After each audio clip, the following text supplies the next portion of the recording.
Yes, hi everyone. What's up, It's guys? Ana Rocky, back with JC Gal. Yun, JC, anong next sa'yo after ma-launch earlier this year?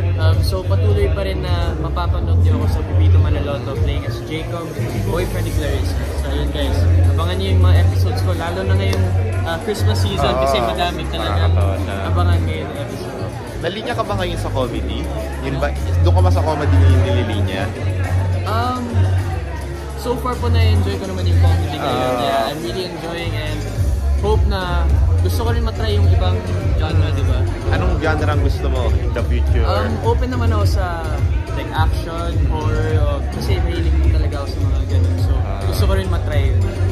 Okay, so ayun, invite na siguro natin sila sa mga upcoming activities mo, social media, and saan kanila mapapollow. Yes, so hello guys, you can follow me on all my social media accounts at John Clifford or at JC Gauchua on Instagram. You can also follow me on TikTok at JC Gauchua. And panoorin niyo din ako sa Pipito Manaloto ngayong December guys, madaming episodes na abangan niyo. So yun.